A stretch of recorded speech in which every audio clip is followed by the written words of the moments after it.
UGM rektor tidak pernah menyatakan bahwa ijazah yang dipegang Pak Jokowi adalah ijazah asli. Justru mereka menemukan kejanggalan-kejanggalan baru lagi sebagai seorang peneliti. Akhirnya itulah yang makin meyakinkan mereka bahwa ijazah Pak Joko Widodo ini adalah ijazah palsu. Nah, sampai di KIP pun, mohon maaf, ijazah Pak Jokowi menurutku masih misterius. Karena kami yang langsung ada di sengketa KIP.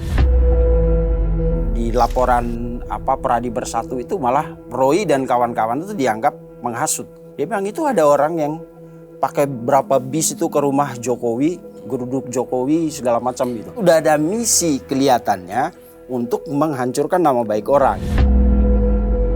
Memang di dalam KUHP, pasal yang paling enak tuh pasal pencemaran nama baik, Bang. Karena pasal itu paling mudah diterapkan gitu. Power tends to corrupt and absolute power tends to corrupt absolutely. Itu Lord Aton tuh lo ngomong begitu. Berarti abang percaya Jokowi masih berkuasa sekarang?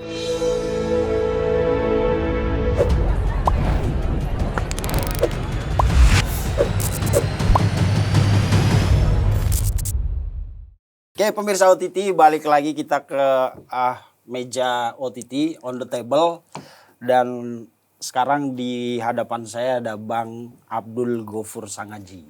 Siap, Bang Vincent. Dipanggil Bang Sangaji ya? Siap, Bang Vincent. Nah, ini Bang Sangaji ini adalah tim lawyernya Bang Mas Roy, Bang Rismon, dan 3 tersangka lainnya ya. Oke. Yaitu Bang Rustam Effendi, Bu Kurnia, dan Bang Rustam Effendi. Jadi kami ada lima orang yang kami tangani. Oke, kenapa enggak Bu Tifa? Oh, karena Bu Tifa dari awal pada tahap penyelidikan memang sudah punya tim kuasa hukum sendiri, Bang. Oke. Oh, jadi emang terpisah. Tapi ya terpisah. Misinya sama lah. Ya, misinya sama. Karena gini, Bang. Setiap orang kan punya hak untuk dibela oleh tim kuasa hukum siapapun ya, Bang. Ya. Dan itu tidak bisa kita batasi gitu, Bang. Betul. Ya. Sepanjang itu dalam rangka pembelaan dan mereka memilih karena pilihan mereka, ya it's okay gitu loh, Bang. Oke. Gak ada masalah. Pertanyaan saya, Bang. Kenapa bela Roy Suryo? Wah, ini pertanyaan mudah tapi agak berat juga ya, Bang Vincent ya. Kenapa bela Roy Suryo? Iya, jadi gini Bang Vincent. Sebetulnya kasus ini dari awal saya nggak terlalu tertarik, Bang. Waktu kasusnya Bambang Tri dan Gus Nur muncul, Bambang Tri menulis buku Jokowi Undercover. Saya pikir ini satu bentuk bagian dari black campaign lah. Iya. Kepada Pak Joko Widodo ya. Pada saat beliau mau mempersiapkan diri untuk maju sebagai calon presiden periode kedua tahun 2019. Aku sih melihatnya saat itu ya namanya lawan politik, Pak Jokowi kan seorang yang sangat populer ya. Iya. Kalau dalam teori demokrasi itu kan dia sudah memenangkan hati publik gitu. Betul. Ya. Jadi ketika muncul buku itu aku pikir sih itu bagian dari black campaign. Ya, tapi begitu kasus pidananya muncul, Gus Nur dan Bambang Tri, aku amati, meskipun aku bukan tim kuasa hukumnya ya, Bang. Aku amati, di situ juga aku belum terlalu yakin terhadap tuduhan ijazah palsu ini. Yeah. Ya, jadi belum ada keyakinan tuh, Bang. Tapi suatu hari, ketika Mas Roy, Bang Rismon, kemudian menampilkan hasil penelitian ilmiah mereka, riset ilmiah mereka terhadap wujud ijazah Pak Joko Widodo yang diunggah dalam akun X Dian Sandi itu. Nah, disitulah aku mulai tertarik, Bang. Oke. Disitulah aku mulai tertarik. Aku melihat bahwa secara penegakan hukum dan secara analisa ilmiah ini ada yang nyambung nih. Ya, aku melihat wah berarti apa yang terjadi di kasusnya Bambang Tri dan Gus Nur, bahwa ijazah Pak Joko Widodo juga tidak pernah dihadirkan sebagai barang bukti dalam proses persidangan sampai kemudian mereka divonis, kemudian menjalani masa pemidanaan itu sampai selesai, nggak pernah dihadirkan, kemudian muncul itu, aku melihat disitulah ada satu missing link yang dipecahkan oleh Mas Roy. Yaitu tanda tanya kita terhadap wujud ijazah fisiknya Pak Jokowi yang tidak pernah hadir di persidangannya Gus Nur dan Bambang Tri. Begitu muncul analisanya, aku bilang ini misteri ini mulai dipecahkan gitu. Nah, disitulah aku tertarik. Oke. Nah, tadi kan Abang bilang yang dianalisa secara ilmiah oleh Roy dan Rismon ya terutama ya. Tapi kan muncul polemik, Bang. Yang mereka analisa itu adalah ijazah yang analisa mereka itu digital. Iya, betul. Sementara ijazahnya kan analog. Iya, betul. Nah, tapi Roy dan Rismon itu tidak punya yang analognya itu. Nah, gimana ini? Ya, memang ijazah itu kan wujudnya analog ya, artinya wujudnya fisik kertas ya.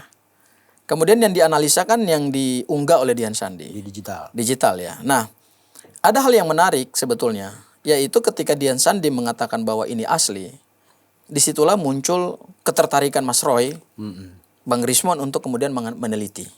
Ketika itu dideklar asli, maka kemudian mereka sebagai seorang ilmuwan kan punya naluri ya, naluri sebagai seorang peneliti itu langsung muncul tuh. Nah, lalu kemudian mereka melakukan analisa terhadap dokumen elektronik yang basisnya adalah ijazah yang dipoto. Ya. Ya. Pertanyaan kita, apakah hasil penelitian terhadap wujud elektronik itu kemudian bisa serta-merta diklaim sebagai asli atau palsu gitu ya? Memang secara ilmiah mereka bertanggung jawab terhadap hasil penelitian mereka gitulah. Ya kan? Tapi kemudian hasil penelitian ini tidak dibantah dengan hasil penelitian yang serupa, tapi langsung ditarik ke ranah hukum pidana. Oke. Ya. Artinya ketika seorang peneliti membuat satu hipotesis bahwa berdasarkan hasil penelitian kami, ijazah ini menurut Mas Roy 99,9% palsu, menurut Bang Rismon 11.000 triliun palsu, seharusnya secara etika ilmiah itu harusnya dilawan dulu dengan hasil penelitian yang serupa gitu. Oke. Ya, jadi jangan langsung dilarikan ke ranah hukum pidana. Ya, karena asas hukum pidana itu kan adalah ultimum remedium. Ya. Ya, harusnya terhadap hasil penelitian itu dilakukan juga hasil penelitian yang serupa. Kemudian biarkan perdebatan itu menjadi perdebatan ilmiah. Kemudian ketika nanti hasil penelitian itu kemudian dianggap tidak benar atau ada unsur dugaan tindak pidana misalnya mencemarkan nama baik, itu baru masuk ranah hukum. It's okay. Oke, ini kan penelitian ilmiah, Iya, Bang. betul. Mestinya kan dicek dulu. Kan yang declare ini kan Sandy. Iya. Sementara yang punya ijazah Pak Jokowi. Nggak pernah mendeklar apa-apa. Iya, betul. Ya kan? Dan yang dideklar itu di media sosial. Iya, digital. akun X ya. Akun X, Bang akun X. Vincent. Ya, Iya, akun X. Akun X di situ. Nah, kan orang kemudian kalau melakukan penelitian ilmiah, mesti benar-benar digali dulu. Iya. Setidaknya source-nya. Iya. Ya kan? Kalau misalnya oke, lu posting ini, tapi mana kertas yang lu foto itu? Iya. Misalnya kan. Jadi nanti tidak akan ada bias dalam penelitian mereka ya kan. Mestinya Sandi bahkan mungkin tidak pernah mereka hubungin. Ya gak? Yang mereka analisa adalah foto. Nah, sementara kita tahu dunia digital tuh banyak palsunya juga kadang-kadang. Betul. Betul kan? Terlepas dari misalnya ada bias ketika dokumen asli di foto ada degradasi apalah betul. itu ya kan. Ada perubahan misalnya proporsi warna Ya, betul. Dan itu pasti sebagai ahli telematika itu Roy mereka tahu baik Ya, itu. betul. Mestinya Sandi di ini dulu kan Ya. proses penelitian itu kemudian kan secara proses jadi orang menilai ini cacat. Ya. Lu cuma nganalisa itu. Sementara ada Sandi yang Ya. menguploadkan. Sandi juga kalau dia bilang itu foto pasti kan ada lembarannya. Orang kemudian mengatakan ini penelitian apa? Iya, betul. Nggak sinkron gitu. Ya. Objek yang lu teliti, lu nggak pernah dalamin, lu hanya lihat di sosmed gitu loh. Nah, tapi abang mengatakan tertarik tadi karena itu. Iya. Sementara orang melihat ya, objek yang lu teliti nggak pas buat jadi acuan untuk penelitian ilmiah Oke. gitu loh, Bang. Jadi gini Bang Vincent. Basis penelitian mereka itu adalah dokumen yang diunggah oleh Dian Sandi. Ya. Karena Dian Sandi mendeklar itu asli, maka kemudian mereka tertarik. Dan lagi-lagi hasil kesimpulan terhadap penelitian ilmiah mereka itu kan terhadap objek yang diunggah oleh Dian Sandi. Jadi nggak lari dari, ini bukan lagi soal sourcesnya yang mana nanti yang benar, yang salah yang mana ya. Tapi seorang peneliti ketika mendapatkan data, kemudian dia menarik kesimpulan berdasarkan data yang dia teliti. Jadi Mas Roy, Bang Rismon itu tidak pernah mendeklar bahwa hasil penelitian kami ini bukan basisnya Dian Sandi, enggak. Hasil penelitian kami adalah basisnya Dian Sandi. Ketika ini dideklar oleh Dian Sandi sebagai asli, menurut hasil penelitian kami kesimpulannya seperti itu. Oke. Jadi yang harus dikelirkan adalah penelitian mereka basisnya adalah dokumen Dian Sandi. Itu hal yang pertama. Oke. Hal yang kedua, ketika ada keraguan dari pihaknya Pak Jokowi terhadap hasil penelitiannya Mas Roy, termasuk juga dari tim pendukungnya Pak Jokowi, seharusnya yang harus mereka lakukan adalah segera bantah hasil penelitiannya Mas Roy dengan lakukan analisa terhadap dokumen analog. Bahwa berdasarkan dokumen analog yang kami miliki dan sudah diteliti oleh para peneliti, hasilnya seperti ini. Artinya, gugurlah secara ilmiah hasil penelitiannya Mas Roy. Oke. Ya kan? Meskipun Mas Roy tidak pernah melihat analognya, tapi kan dia mendeklarasikan bahwa hasil penelitiannya berdasarkan dokumen Dian Sandi. Secara ilmiah boleh nggak? Boleh. Boleh.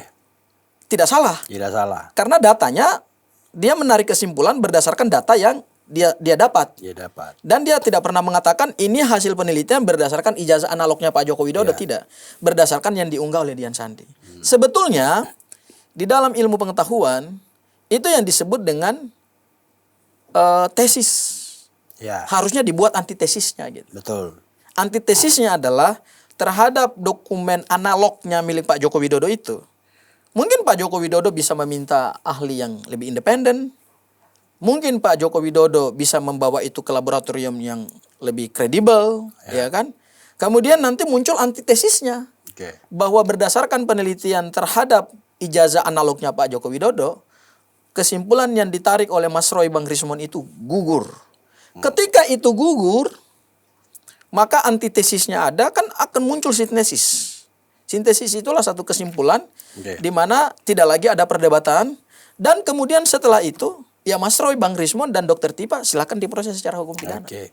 Tapi kan yang jadi persoalan, mereka kan meneliti objek yang disampaikan oleh Dian Sandi. dideklar oleh Dian Sandi sebagai asli, ya kan? Lalu mereka menyimpulkan ijazah Jokowi palsu. Ya kan? Palsu berdasarkan palsu berdasarkan ada yang Dian fase Sandi. tadi yang saya bilang, Bang, ada fase yang mereka lewatin. Kan kalau saya peneliti, saya mesti tanya dulu si Sandi, lu upload dari mana? Mana kertas yang lu foto? Gitu kan. Baru setelah itu aku harus ke Jokowi. Ijazah lu ini ada yang foto lo palsu. Sebatas pengetahuanku begini, Bang. Mereka ini kan ahli telematika dan ahli digital ya. Betul. Pada saat Dian Sandi memposting itu, maka seorang peneliti itu sudah punya asumsi bahwa apa yang diunggah ini berarti bisa dipertanggungjawabkan oleh yang bersangkutan. Ya. Apalagi saat itu kalau kita baca komentar orang terhadap unggahan itu kan rame. Ya. Ya. Artinya Dian Sandi secara sadar mengunggah itu pasti sudah mendapatkan konfirmasi entah mungkin dari Pak Joko Widodo atau mungkin dari pihak manapun gitu. Artinya Dian Sandi sudah secara yakin bahwa ini dokumennya adalah bisa dipertanggungjawabkan. Nah, sebagai seorang peneliti, pada saat dia mendapatkan dokumen seperti itu, maka muncul ketertarikan dia, ya kan? Nah, kalau kemudian ada tahap harus diminta klarifikasi dulu, menurut saya itu nanti pada tahap ketika sudah ada hasil penelitian yang bisa dilakukan secara check and balance, ya kan? Ada mungkin tim peneliti dari Pak Joko Widodo mau kemudian meminta klarifikasi atau kemudian ada forum ilmiah yang jauh lebih besar dan independen lagi. Menurut saya itu bisa. Okay. Tapi kan kemudian yang terjadi kan hasil penelitian itu kemudian dikait-kaitkan dengan pencemaran nama baik. Meskipun mereka menyebut bahwa ini ijazah palsu, tetapi ketika ada hasil penelitian yang bisa imbangi mereka atau bisa dilakukan untuk membantah hasil penelitian mereka, menurut saya itu lebih fair. Oke. Ketimbang kemudian kita secara sepihak mengatakan bahwa tuduhan Anda salah, tuduhan Anda udah masuk ke pencemaran nama baik gitu. Yeah. Sebagai seorang negarawan, Pak Jokowi seharusnya tidak mengambil langkah langsung masuk ke ranah hukum pidana. Karena gini, Bang Vincent, ijazah ini kan bukan ijazah sembarangan. Yeah. Meskipun ini satu lembar kertas yang diunggah kemudian menimbulkan polemik, ijazah ini kan milik Pak Joko Widodo. Pak Joko Widodo itu bukan sembarangan orang. Pak Joko Widodo adalah presiden 2 periode, Bang. Yeah. Dipilih oleh rakyat berdasarkan sistem demokrasi, kemudian memenangkan satu kontestasi yang sangat sengit gitu ya, kontestasi pilpres. Seharusnya ketika ada kaum akademisi atau peneliti yang mempertanyakan ijazah beliau, menurut saya langkah yang harus beliau lakukan adalah segera bentuk tim peneliti independen supaya ruang publik ini bisa dikendalikan gitu ya, Bang. Dan dalam kerangka kita mencari kebenaran, ya Pak Jokowi bentuk aja tim ilmiah yang independen gitu. kemudian ijazah beliau itu ya silakan diteliti untuk melawan hasil penelitian mereka. Baru kemudian nanti setelah itu kita ikuti dengan proses-proses hukum. Ketika misalnya ada tim penelitian ilmiah mengatakan bahwa hasil penelitian Mas Roy metodologinya salah, hasil penelitiannya salah, ya kan cara mereka menarik kesimpulan salah gitu, sehingga hasil penelitian itu tidak bisa dipertanggungjawabkan secara ilmiah, dan disitulah baru masuk dugaan pencemaran nama baiknya. Oke. Persoalannya gini, kalau itu penelitian sebatas analisa digital tadi itu, penelitian berbasis digital kan betul. mereka. Tapi kan kemudian mereka akhirnya kemana-mana, ya gak? Ke UGM, ke dosen-dosennya, lalu membuat narasi-narasi yang menurut Pak Jokowi dan pasti pendukungnya mengatakan ini udah pencemaran nama baik. Dan di laporan Peradi Bersatu itu malah Roy dan kawan-kawan itu dianggap menghasut. Ada pasal penghasutan kalau tidak salah ya. Betul. Saya tanya waktu itu kita pernah datangin Bang Lecumanan. Di mana hasutannya?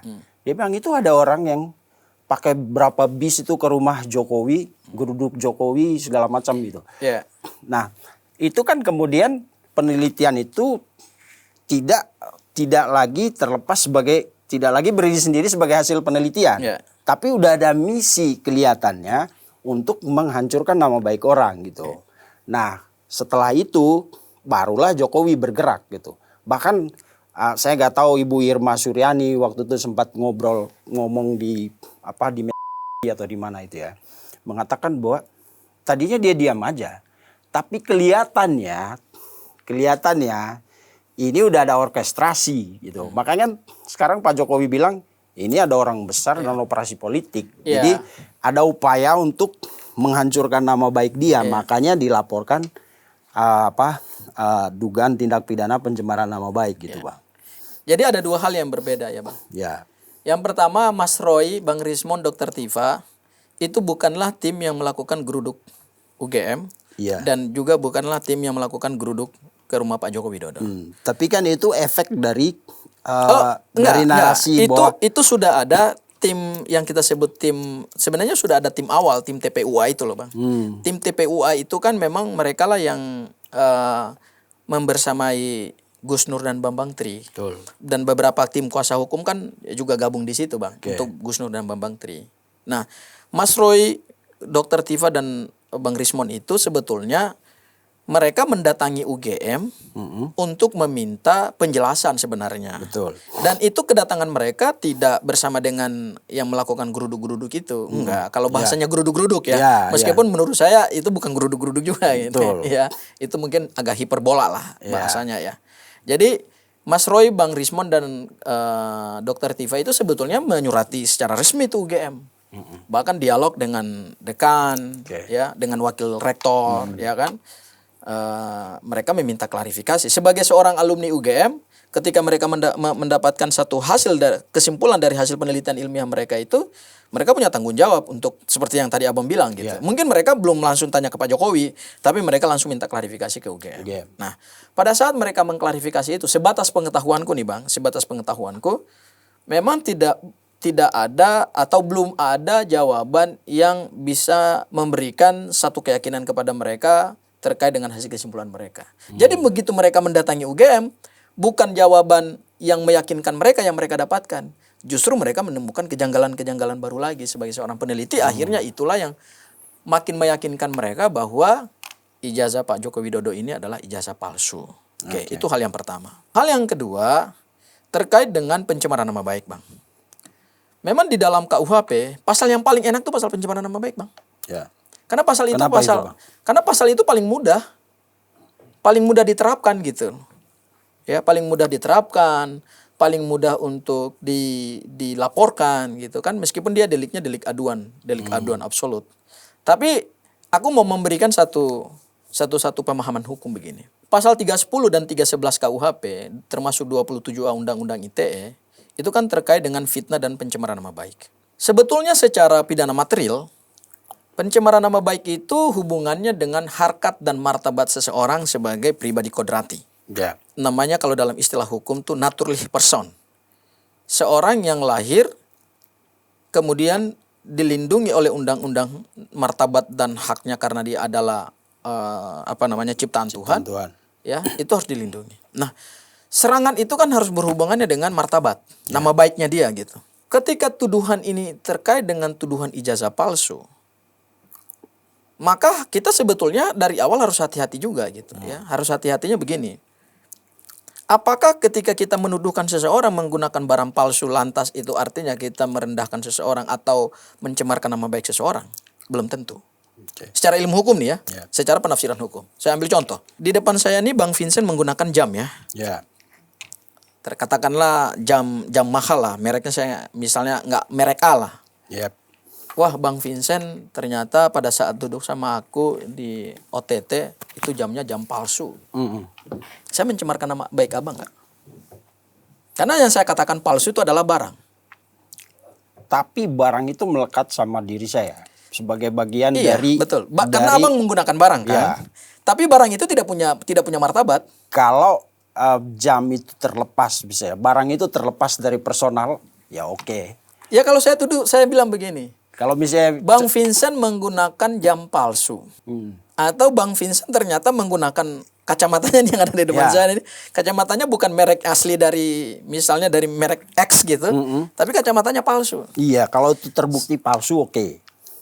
Pencemaran nggak? Tidak. Tapi Ya, kalau artinya- disertai narasi kan kan yang kemudian kalau tidak salah waktu itu Pak Haryanto bilang ada 700-an bukti yang terkumpul. Bagaimana unsur pencemaran nama baik itu ada di situ. Karena kalau yang harus dilihat pertama berdasarkan pasal 310 311 KUHP itu adalah kita bicara dulu unsur pokok, unsur deliknya. Ya. Karena itu kaitannya dengan pencemaran nama baik. Nama baik itu kan melekat pada diri orang. ya, Kalau saya dituduh hari ini misalnya menggunakan jam adalah jam palsu, wah Bang Gawur, Bang Sangaji pakai jamnya jam palsu tuh. ya, tapi Saya tercemar nggak? Saya tidak tercemar. tidak. Tapi Kayak kalau misalnya ijazahnya palsu. Tapi kalau misalnya disertai, lu selama ini petantang-petenteng bawa ijazah ternyata lu soal jam aja lu bohong, apalagi soal B, soal C. Nah, itu kan udah menyangkut Kalau hubungannya personal misalnya seseorang. kaitannya dengan pada saat Pak Jokowi menjadi presiden, katakanlah IKN, ada 11.000 triliun Ya. di kantong kiri saya, apa kantong kanan saya, Ya. mobil SMK.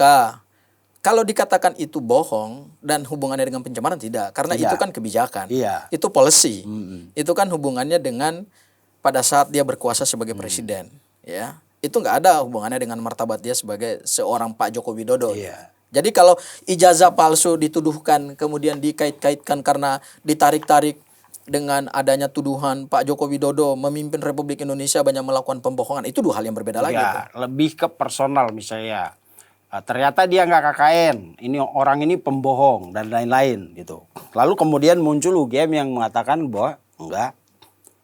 Lalu ijazah itu kemudian akhirnya kan masuk ke ranah hukum, diteliti di Mabes Polri, ya kan, identik, ya kan, itu kan bahasa hukum Oke. kan bang. Orang nggak bisa bilang oh sama Oke. karena yang diteliti kan berdasarkan perbandingan, maka identik. Iya. Itu Oke. kalau bahasa orang awam kan oh ini asli gitu kan. Yang aku ingin katakan tadi Bang Vincent Ya. adalah bagaimana cara kita membaca unsur delik pencemaran nama baik. Ya. Pencemaran nama baik itu karena melekatnya kepada pribadi. Sebetulnya ketika seseorang dituduh menggunakan barang palsu, Ya. tidak serta-merta itu artinya mencemarkan nama baik. Kalau kemudian ijazah palsu dikaitkan dengan skripsi, itu kan semua adalah hubungannya dengan Ya. barang ijazah dan hubungannya dengan proses KKN-nya Ya. gitu ya. Seharusnya kalau menurut saya Pak Jokowi jangan lantas mengambil langkah untuk melaporkan itu. Seharusnya Pak Jokowi dan UGM nih kalau kita mau ngomong nih, UGM seharusnya membentuk tim investigasi. Kenapa Tim bang? investigasi untuk kemudian mengklirkan ini. Karena gini Bang, jawaban UGM terhadap polemik ijazah ini, saya lihat dari awal sampai akhir sekarang, Oke. sebenarnya tidak menjawab keraguan-keraguan publik. Karena yang dijelaskan UGM itu kan adalah penjelasan terkait dengan proses akademik. Ya. Tuduhannya kan tuduhan ijazah. Tapi ada yang akan mengatakan begini, ijazah itu adalah hasil dari kuliah. Ya. Maka yang dijelaskan oleh UGM adalah kuliahnya, bukan ijazahnya. Ya kan? Nah, sekarang kita masuk ke ranah hukum pidana nih Bang. Kalau kita bicara ijazah sebagai barang palsu, berarti kan dokumen. Ya. Kalau dokumennya palsu, berarti kita harus lihat pada unsur deliknya. Unsur deliknya ini kan 263 ayat 1 dan 263 ayat 2. 263 ayat 1 itu unsurnya adalah memalsukan atau membuat palsu. Membuat palsu itu artinya ada dokumen asli, dibuat palsunya. Ya. Kemudian unsur ayat keduanya adalah menggunakan dokumen palsu itu. Kalau tuduhannya adalah dokumen palsu, maka sebetulnya yang harus dijawab itu adalah terkait dengan dokumen palsunya. Karena kenapa? Orang bisa saja mendapatkan satu dokumen resmi dari satu lembaga, tapi kemudian dalam rentan waktu tertentu, dia punya potensi untuk memalsukan. Oke. Dan itu udah ada beberapa lembaga kan sebenarnya. UGM, Ya. Mabes Polri, Ya. terakhir sidang KIP. Ya. Itu udah dinyatakan ya nggak ada kesalahan dengan ijazah Jokowi itu yang dituduhkan oleh Roy Suryo. Walaupun sekarang proses sidang di KIP itu masih berjalan lagi ya. Oke. Tapi kan di sidang pertama itu udah artinya keraguan atau tesisnya siapa Mas Roy. Mas Roy dan kawan-kawan yang menyatakan ijazah itu palsu ya sudah dibantahkan oleh begitu banyak lembaga. Tapi mereka tetap aja Iya. kekeh. Justru- Sementara tadi balik lagi ke awal yang lu teliti adalah kopi foto digital gitu. Ya gini Dan Bang, kalau menurut aku gini Bang. Sebenarnya perkara ini kan sudah terlalu jauh ya. Ya. Kita nggak bisa lagi mengatakan bahwa oh ini kan yang kamu teliti kan ada digital. Ya. Ya. Dari digital yang diteliti ini kemudian akhirnya narasinya jadi luas gitu. Ya kan? Perkaranya jadi meluas gitu. Ya. Ya. Makanya sebenarnya menurut aku dari awal tadi Bang, aku kembali lagi pada saat diteliti secara digital, kemudian Pak Jokowi megang analognya diteliti aja secara ilmiah juga. Kemudian disampaikan. Oke, kita nggak bisa balik lagi situ lagi ya, karena siap. ini kan sudah naik ke ranah hukum. Nah, aku pertama tadi ngomong UGM. UGM itu sebetulnya harus memastikan ijazah ini asli atau palsu. Caranya bagaimana? Terhadap ijazah yang dipegang oleh seseorang itu harusnya diteliti dulu oleh UGM. Meskipun dia punya proses akademik, tapi harusnya UGM mengambil itu ijazah atau meminta bisa melalui penyidik. Penyidik minta kepada Pak Jokowi kemudian serahkan kepada penyidik serahkan ke UGM, diperiksa. Kemudian nanti setelah UGM menerima ijazah itu, kemudian bersama seluruh data akademiknya dia baru dikomprehensi perskan secara bersama gitu. Bahwa berdasarkan hasil penelusuran kami terhadap jejak akademik dan fisik ijazah yang dipegang Pak Joko Widodo, setelah kami teliti, ini fisik ijazah kami pastikan adalah keluaran asli UGM. Nah, tapi yang dilakukan UGM bukan itu, Bang. UGM rektor tidak pernah menyatakan bahwa ijazah yang dipegang Pak Jokowi adalah ijazah asli. Mereka justru mengatakan terhadap ijazah Pak Joko Widodo, penggunaannya kami tidak bertanggung jawab. Ini kan polemiknya ijazah. Tapi bukannya terakhir Rektor UGM udah menegaskan bahwa ijazah itu adalah ijazah asli? No, dia tidak mengatakan begitu, Bang. Aku mendengar. Kalau bisa kita bisa putar lagi. Rektor UGM hanya memastikan bahwa Pak Jokowi lagi-lagi adalah lulusan UGM. Dan sebetulnya sekelas Universitas UGM harusnya pada saat mereka melakukan klarifikasi, jangan hanya cuma rektor dan jangan cuma narasi, tampilkan dokumen-dokumen.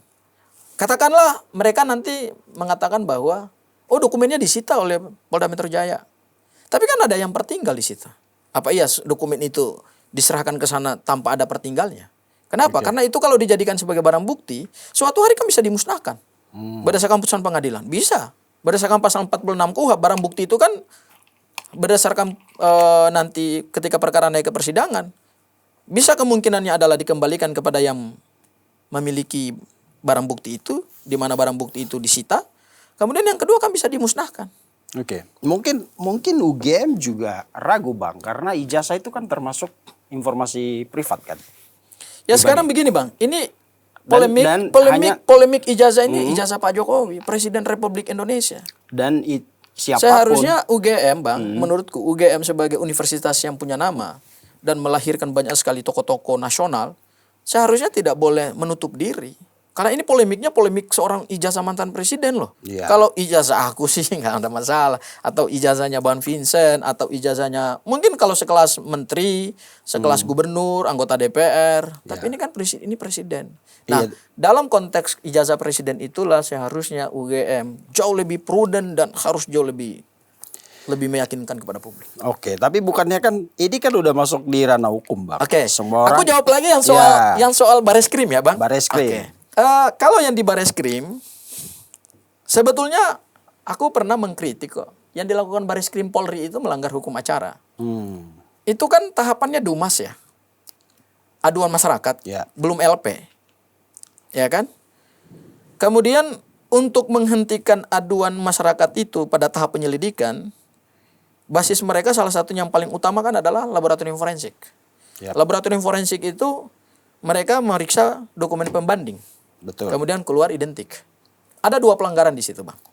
Pelanggaran pertama, berdasarkan Perkaka Polri terkait dengan penggunaan laboratorium forensik. Laboratorium forensik itu hanya bisa digunakan pada tahap penyidikan, Bang.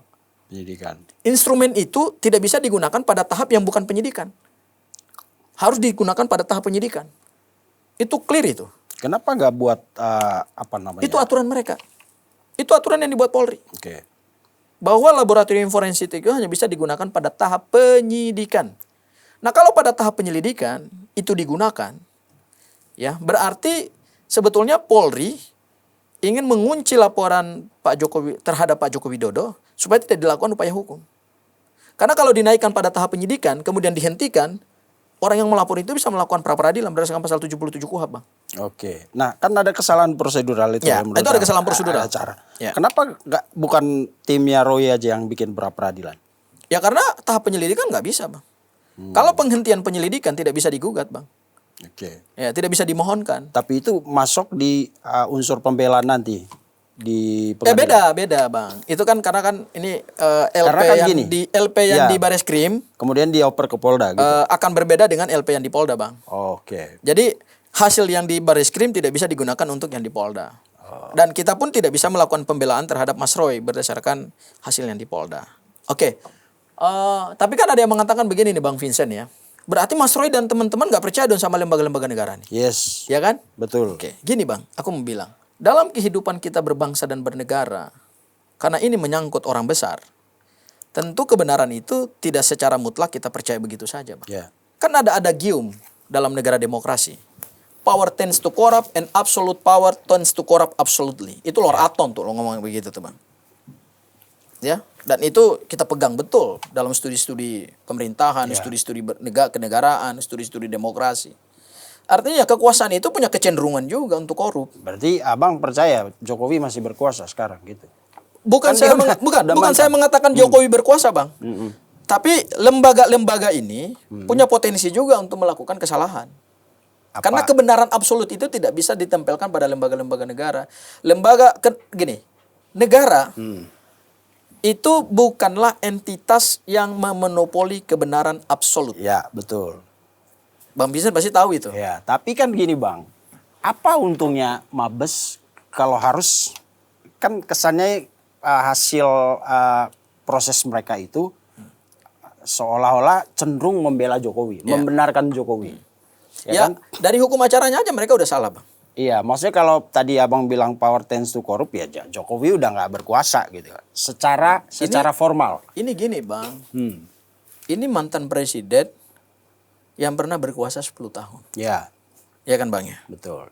Dan lembaga-lembaga kenegaraan hari ini yang masih berkuasa ini masih ada orang-orangnya Pak Jokowi juga. Itu nggak bisa kita pungkiri lah. Ya. Itu fakta politik.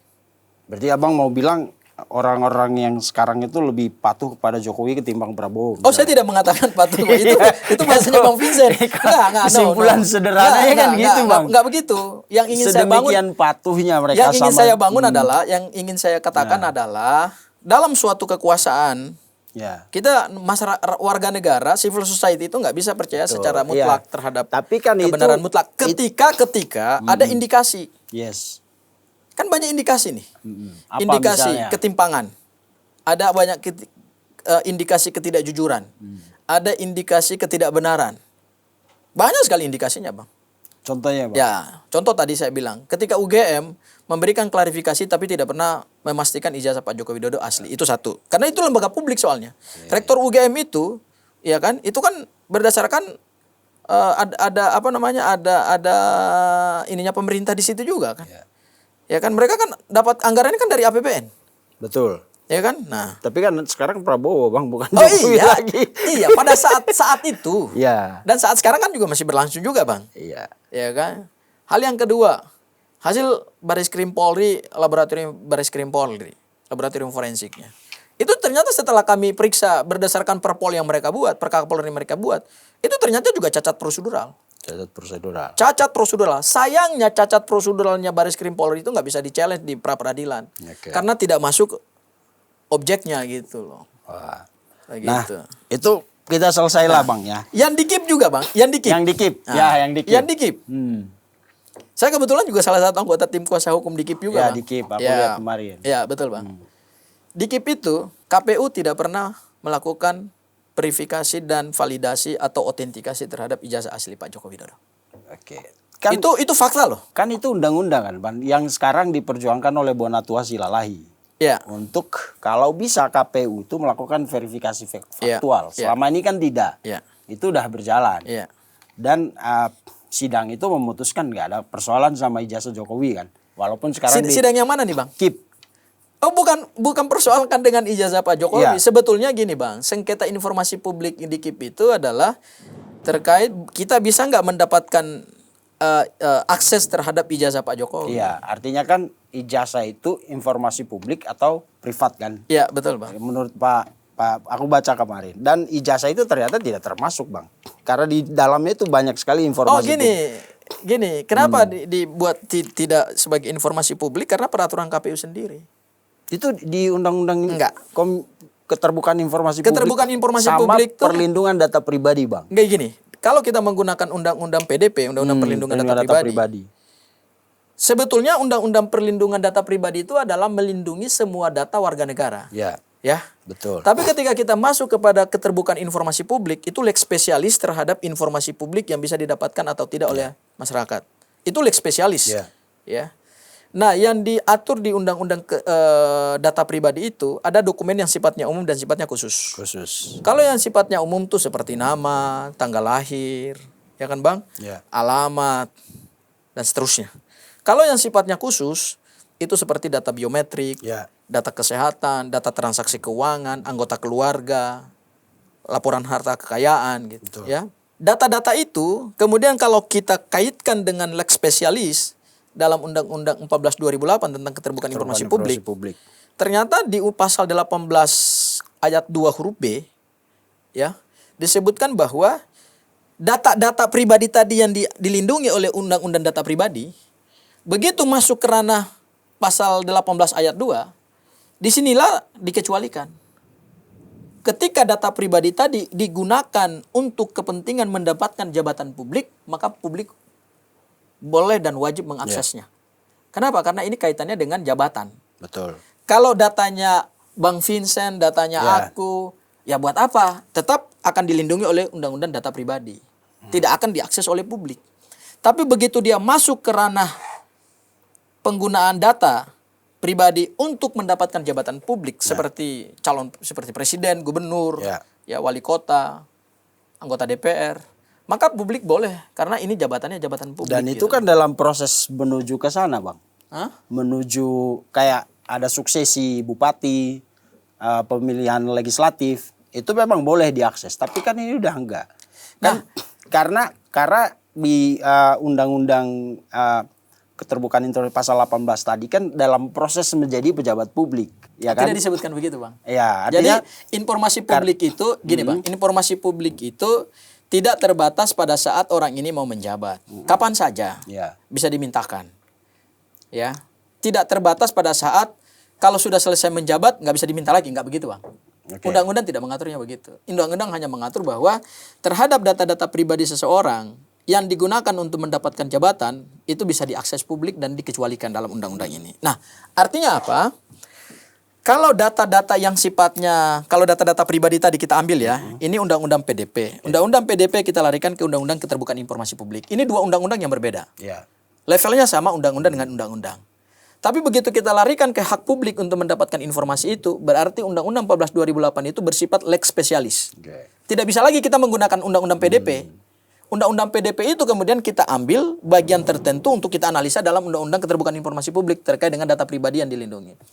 Kalau data pribadi sifatnya khusus, seperti data biometrik, data kesehatan, itu nggak boleh dibuka. Misalnya riwayat kesehatan calon presiden, nah itu nggak boleh dibuka. Ya, atau data keuangan calon presiden, rekeningnya, transaksi keuangan, itu nggak boleh dibuka. Tapi kalau ijazah sebagai satu persyaratan untuk mendapatkan jabatan presiden, itu boleh kok dibuka. Karena di situ nggak ada data yang signifikan, kan cuma nama, tempat tanggal lahir. Kita kan semua punya ijazah, Bang. Ijazah kita aja bisa kita sosmedkan kok, bisa kita upload. Iya. Karena bukan ada gini, kalau data itu dikhawatirkan kalau dibuka, itu kan ada namanya analisa terhadap public emergency Oke. atau bahaya bagi publik. Ya, itulah yang kalau dalam Undang-Undang Keterbukaan Informasi Publik kita sebut sebagai uji konsekuensi gitu loh, Bang. Nah, data ijazah itu, Bang, mohon maaf, itu kan data umum, Bang. Iya. Cuman foto, nama pemilik ijazah, kemudian Ada NIK dan lain-lain di situ. nggak ada NIK, nomor induk mahasiswa, Ya. kemudian tanggal lahir, kemudian tanda tangan rektor, Oke. tanda tangan dekan, sama logo universitas, sama nomor seri ijazah. Itu aja. Apa bahayanya buat publik kalau diketahui? Tapi nggak kan ada public di emergency-nya, Undang-Undang Bang. Informasi Publik itu, Bang, ada kan beberapa hal yang boleh, yang menjadi hak publik untuk diinformasikan.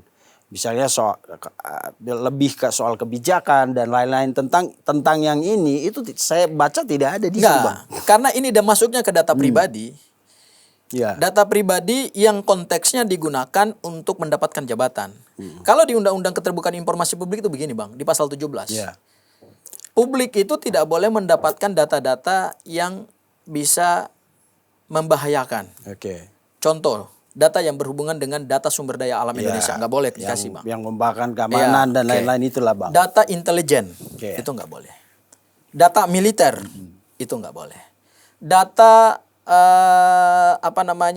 korespondensi internasional, Ya. ya dalam konteks diplomatik, Ya. itu juga nggak boleh diberikan. Tapi kalau data-data yang sifatnya general, Ya. pasal 18 kenapa dia mengecualikan bahwa data seseorang bisa dibuka? Oke. Ketika data itu digunakan untuk mendapatkan jabatan publik, disitulah data itu bisa diberikan. Nah, aku memahaminya begini. Kenapa Undang-Undang Keterbukaan Informasi Publik itu memberikan akses kepada masyarakat untuk mendapatkan data-data itu? Karena ini bagian dari public control terhadap kekuasaan. Ya. Ya, kita bernegara, kita berbangsa, apalagi dalam satu sistem negara demokratis, itu kan harus ada partisipasi rakyat untuk melakukan kontrol terhadap kekuasaan. Oke. Termasuk juga rakyat wajib mengetahui siapa pemimpin yang akan memimpinku. Dan setelah beliau selesai berkuasa pun, publik masih punya hak untuk mempertanyakan sebenarnya identitas pemimpin yang pernah memimpinku ini siapa gitu loh. Ketika itu dipertanyakan, ya rakyat wajib untuk meminta data-data itu. Oke. Tapi Karena itu bagian dari hak asasi manusia, Oke. hak warga negara yang diatur dalam Undang-Undang Dasar. Karena begini, mohon maaf, negara ini kan bukan personal, Bang. ya. Ini kan bukan negara kerajaan. Ya. Ini bukan sistem monarki. Kita sistemnya negara demokratis. Ya. Kalau sistemnya monarki, berarti raja dilindungi. Ya, apalagi kalau kita bicara dalam sistem negara republik yang bentuknya demokratis, di situ partisipasi rakyat tinggi, Bang. Kan ini yang kemudian kita koreksi di zaman Orde Baru. Zaman Orde Baru kita sistem negaranya otoriter, Ya. totaliter. Ya kan, apa yang dikatakan Soeharto semuanya benar. Apa yang dikatakan oleh pendukung staf-stafnya kekuasaan, menteri-menterinya Pokoknya Pak Harto semuanya benar gitu. Pemerintah memegang kebenaran Iya, absolut iya, lah. itulah, Bang. zaman Nah, itu kebenaran absolut, itulah yang kemudian kita tolak dalam sistem negara demokrasi. Tapi kan dalam proses ini kan semua terbuka, Bang. Kemudian tadi soal undang-undang keterbukaan informasi publik. Ya. Di situ dikatakan ada informasi pribadi yang boleh dibuka untuk kepentingan pengungkapan kebenaran. Tapi itu dibuka di pengadilan. Dan Pak Jokowi udah mengatakan saya akan serahkan ijazah saya tapi di pengadilan. Kalau di Undang-Undang Karena ada KIP proses ngaturnya, kalau mohon maaf Bang, si Vincent ya, Undang-Undang KIP mengaturnya nggak begitu. Ya. Kalau ada yang mengatakan bahwa, saya mendengar kok dari salah satu pendukung Pak Jokowi, mungkin juga pelapor, mengatakan bahwa berdasarkan pasal 17, Yes. ya, ada dokumen ketika sudah naik ke tahap penyidikan, itu nggak boleh dibuka kepada publik. Hanya bisa dibuka di pengadilan. Begitu ya Bang Vincent ya? Nah, Itu undang-undang Undang-Undang KIP. KIP. Ya. Tapi kan kita harus bedakan, Bang. Yang dipersoalkan ijazah Pak Joko Widodo ini kan adalah ketika beliau menjadi presiden 2014, 2019, 2019, 2024. Proses di Polda Metro Jaya ini kan baru berjalan beberapa bulan. Ya. Ya kan? Kalaupun ijazah itu disita oleh Polda Metro Jaya, kan kita nggak minta ijazahnya. Yang kita minta kan dokumen yang diserahkan pada saat beliau menjadi presiden. Kalau bahwa ada barang bukti disita berdasarkan pasal 39 KUHP di Polda Metro Jaya, itu untuk kepentingan penyidikan dan untuk kepentingan penuntutan Tapi nanti. yang keluar di publik itu kan minta ijazah aslinya, Bang. Oh, Sementara kan kita tadi di KIP, mohon maaf, kita di KIP mintanya bukan itu, Bang. Oke. Kita mintanya adalah salinan ijazah. Jadi di KIP itu sebetulnya kita mencari jejak ijazahnya Pak Jokowi. Oke. Nah, sampai di KIP pun mohon maaf, ijazah Pak Jokowi menurutku masih misterius karena kami yang langsung ada di sengketa KIP. Kenapa misterius, Bang? Karena satu, ijazah itu nggak pernah diserahkan sebagai arsip negara oleh KPU. Padahal berdasarkan undang-undang kearsipan, ijazah presiden itu kan punya nilai guna sejarah, Bang. Ini ijazah mantan presiden. Kalau ijazah ini milik pribadi Pak Jokowi tapi bukan presiden, ya buat apa gitu, Bang? Oke. Diarsipkan sebagai bagian dari nilai guna sejarah. Itu kan bagian Ini dari ijazah identitas Pak bangsa. Jokowi doang atau yang lain juga? Oh, kami hanya fokus ke ijazah Pak Jokowi aja. Enggak, maksudnya kan kalau misalnya nggak ada di situ kan mesti ada pembanding, Bang. Jangan-jangan emang arsip kita amburadul karena misalnya ijazah SBY ternyata nggak ada. Oh, enggak, Ijazah Mega nggak ada. Mereka tidak bisa menjawab begitu, Bang. Mereka menjawab sesuai dengan apa yang kita minta. Oke. Jadi mereka tidak bisa kayak abang lah, kayak kita sekolah lah. Kayak kita menjawab pertanyaan dosen atau guru kan sesuai dengan apa yang dia minta. Nggak bisa kita menjawab sesuai di luar yang dia minta. Iya. Nanti disalahkan lagi. Nah, tapi kan sebagai apa namanya orang yang sedang berjuang untuk membuktikan itu kan pasti mesti ada pembanding dong, ya Kak. Jangan sampai bukan Jokowinya yang salah, tapi emang lembaga arsip kita yang salah. Karena misalnya gini kan, katanya nggak pernah diserahkan itu ke lembaga kearsipan kita kan. Lalu di cross check dong. Jangan-jangan bukan cuma ijazah Pak Jokowi yang nggak ada. Oh, enggak. Gini, Mega, Bang. Kak. Ini misterius kan, bahkan di arsip negara pun nggak ada. Presiden lain ada nggak arsipnya di Oh, situ? mereka nggak mau jawab. Kami mencari itu di lembaga kearsipan itu, Bang. Makanya arsipnya kan kami jadikan sebagai termohon. Iya. Digugat. Ada arsipnya. Ya nggak ada.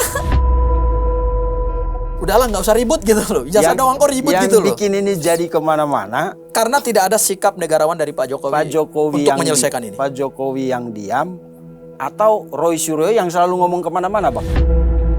Lah iya, Kepala negara artinya waktu itu. seorang kepala negara aja mampu menyelesaikan persoalan bangsa Ya. yang begitu kompleks. Hanya persoalan ijazah pribadinya aja, masa beliau nggak bisa selesaikan Nah, sih? karena- Kau preman ya, kau dasar preman gitu. Jangan pakai cara-cara preman gitu. Ada kata-kata preman lah, mohon maaf. Ya iya. Ini bohong, ini palsu dan lain. Gini, Bang. Kemarin Pak Jokowi mengatakan saya akan bawa ijazah itu ke pengadilan.